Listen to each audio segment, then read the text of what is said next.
پرانا درخت ہے تو لوگ اس درخت کی پوجا کرنے لگ گئے. اس بندے کو بڑا جلال آیا، نیک آدمی تھا. اس نے کلہاڑا رکھا کندھے پہ، آج میں درخت کاٹوں گا. چلا گیا. جب پہنچا نا درخت کاٹنے کے لیے تو اس نے، ابھی وہ چوک میں تھا کہ ایک شخص ملا اسے. اس نے کہا میں نہیں کاٹنے دوں گا. کہا تو کون ہے؟ میں تو کاٹوں گا. کہا تو نہیں نہ کرتا اس کی پوجا، دنیا کرتی ہے، تجھے کیا لگے؟ معاذ اللہ، یہ بھی وسوسہ ہے نا، تجھے کیا لگے؟ اور ذرا بحث زیادہ ہوئی تو وہ سمجھ گیا کہ یہ شیطان ہے مجھے منع کرنے والا. اب اس نے کیا کیا؟ میں نہیں کاٹنے دیتا. کہا نہیں میں کاٹوں گا.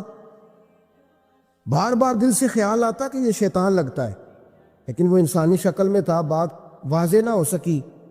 بحث ہو گئی، یہاں تک کہ تلخی ہوئی. تلخی آگے بڑھی تو ہاتھا پائی ہوئی. اس نیک آدمی نے الٹے ہاتھ سے اس شیطان کو پکڑا اور زمین پر پٹخ مارا، بچھاڑ دیا، اور کلہاڑی لے کے کہنے لگا پہلے تیرا گلا کاٹوں گا پھر درخت کاٹوں گا. امام غزالی کہتے ہیں کہ وہ شیطان انسانی شکل میں اندر سے بولا، کہنے لگا اگر تو مجھے چھوڑ دے تو تیرا ایک فائدہ کر دیتا ہوں. اس نے کہا وہ کیا؟ کہنے لگا 2 دینار. روز تجھے فجر کے وقت اٹھے گا تو تیرے سرانے ملا کریں گے 2 دینار. درخت کاٹ کے تجھے کیا ملے گا؟ تو اس طرح کر، اس سے غریبوں کی مدد بھی کرنا، کھانا بھی، کوئی انسٹیٹیوٹ، کوئی ادارہ، کوئی جامعہ بھی بنا لینا. ہمیں چھیڑ کے درخت کاٹ کے، یہ بہت سارے لوگوں پہ حکومتیں ایسا کرتی ہیں. یہ مشورے دیتے ہیں مولانا آپ حکومت کے مسئلے میں نہ آئیں، آپ فنڈ لیں، آپ فلانا کام کریں، ادارہ بڑا کریں، آپ کو کیا لگے.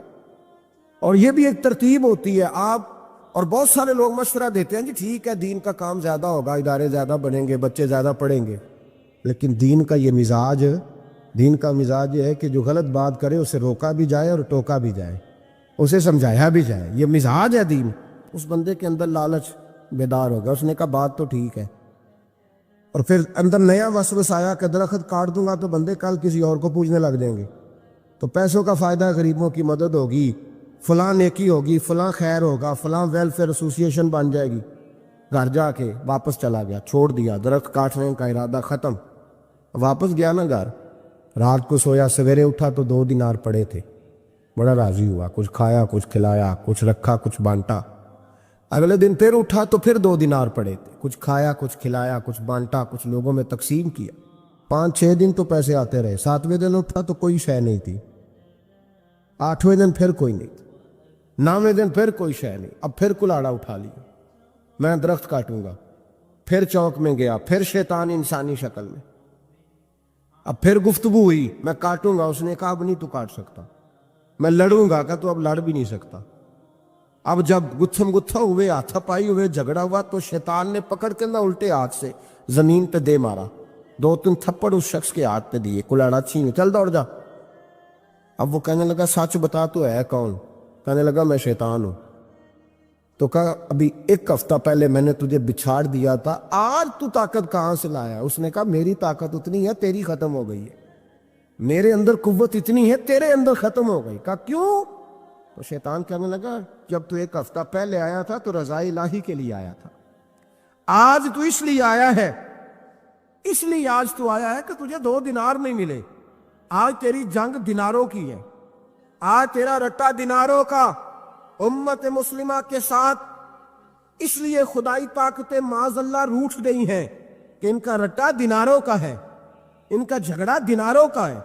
صحابہ کرام علیہم رضوان کے رٹے دیناروں کے نہیں تھے، وہ دین کے ساتھ مخلص تھے.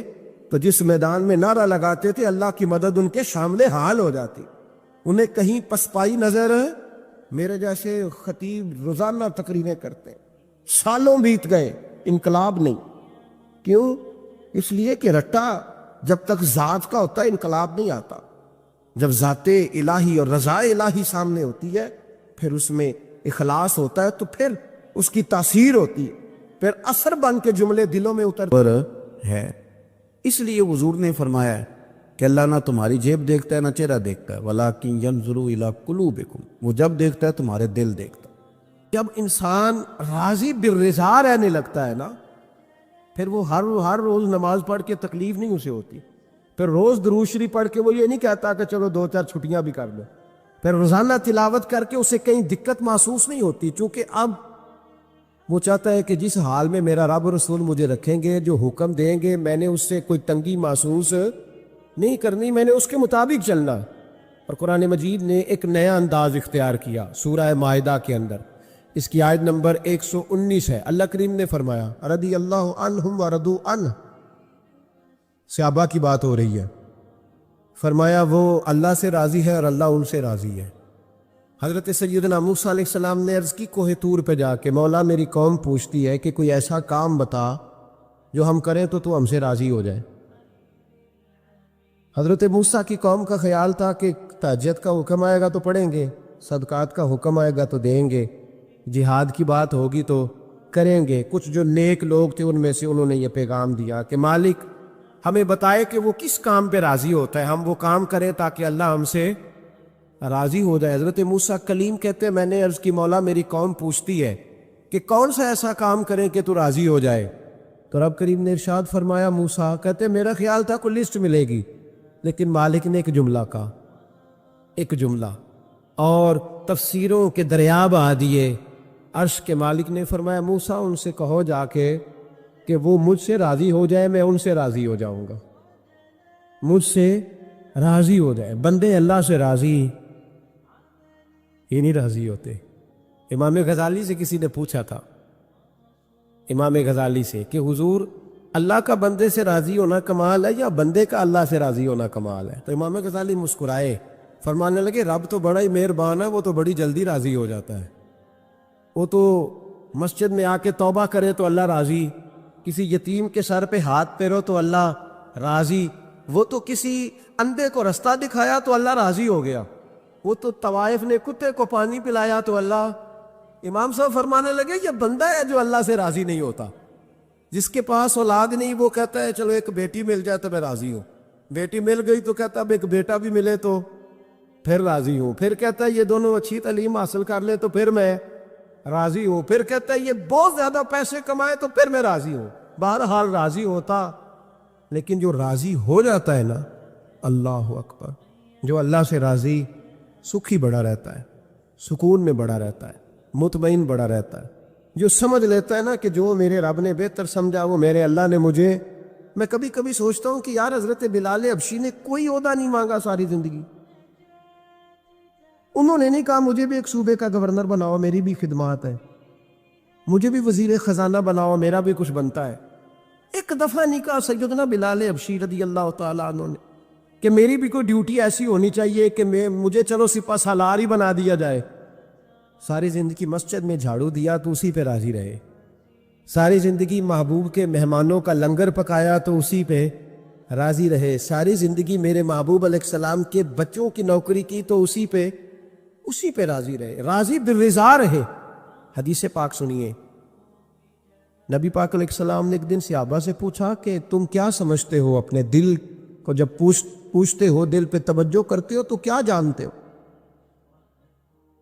تو صحابہ کرنے لگے یا رسول اللہ جب ہم اپنے دل پہ توجہ کرتے ہیں تو ہم سمجھتے ہیں کہ اللہ نے ہمیں ایمان عطا فرمایا ہے۔ تو حضور نے فرمایا تمہارے ایمان کی دلیل کیا ہے؟ ایمان کی کوئی دلیل بھی تو ہوتی ہے نا، ہمارے زمانے میں تو کوئی دلیل نہیں، نماز نہیں پڑھتا پھر بھی میں مسلمان ہوں، روزہ نہیں رکھتا پھر بھی مسلمان، جھوٹ صبح سے شام تک، کہتا خبردار کسی نے مجھے ذرا بھی بات کی سب سے بڑا مسلمان میں ہی ہوں، بددیانتی، دھوکہ، فریب، فرار، لیکن خبردار کسی نے کوئی بات کی سب سے بڑا مفتی میں ہی ہوں۔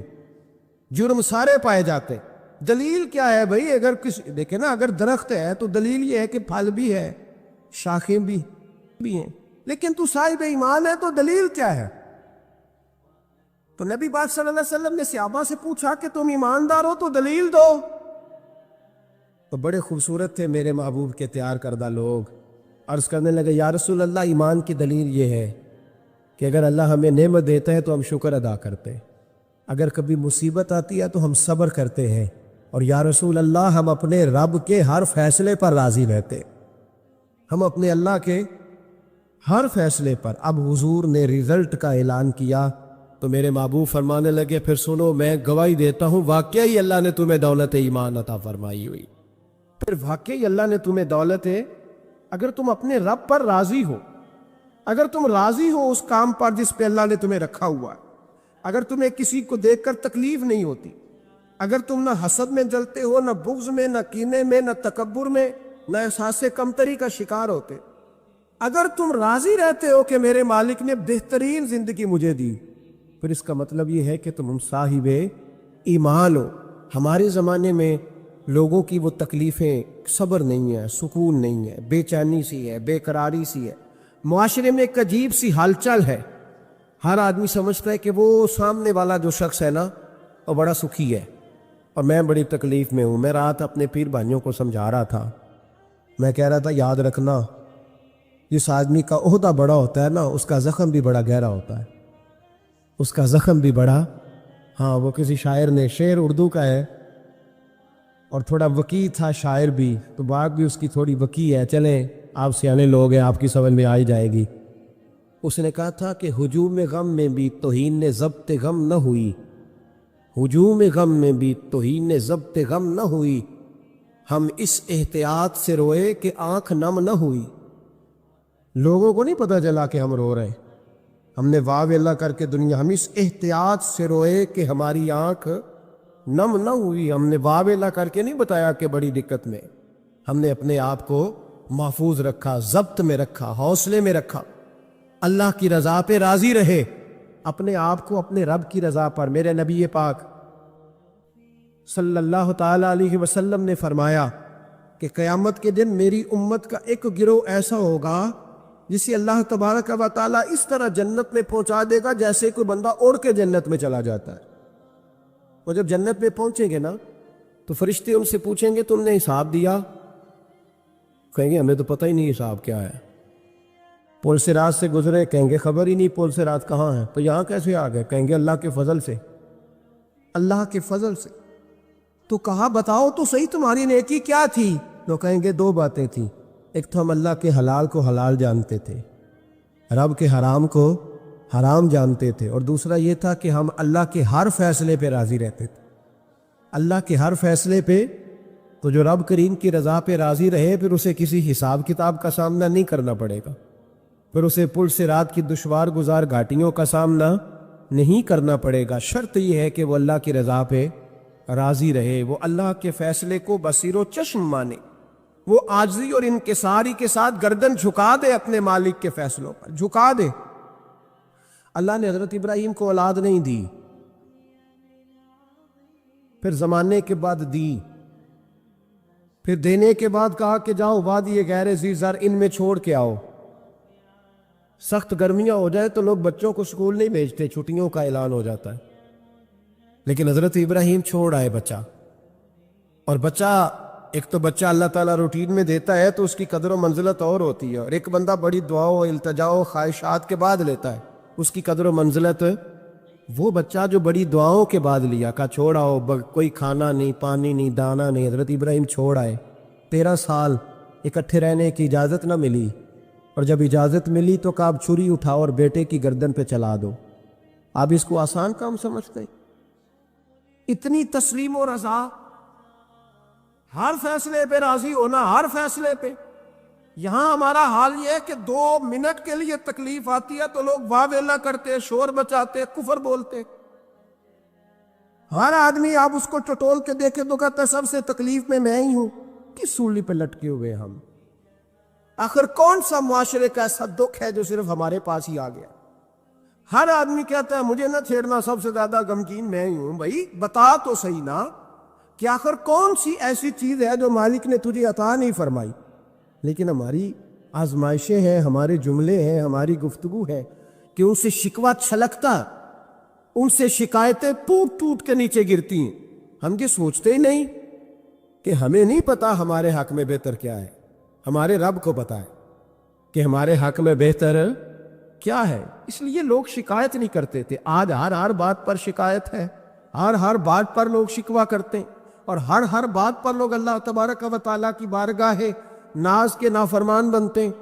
اور پھر سوال کیا، یا اللہ تو راضی ہو جا، یا اللہ تو۔ اور اللہ کیا فرماتے ہیں موسیٰ اپنی قوم سے کہو یہ مجھ سے راضی ہو جائے، میں بھی ان سے راضی ہو جاؤں گا۔ حضرت رابعہ بصری رحمۃ اللہ تعالی علیہ نا طبقہ صوفیاء میں ایک بڑی منفرد حیثیت رکھتی ہیں، علیحدہ ایک مقام ہے، اور ان کی زندگی بتاتی ہے کہ اللہ کی معرفت اور رب تبارک و تعالیٰ کا قرب صرف مرد کے لیے خاص نہیں، اگر عورت بھی توجہ کرے تو اللہ اسے بھی خزانے کھول کے عطا فرماتا ہے، اسے بھی اللہ خزانے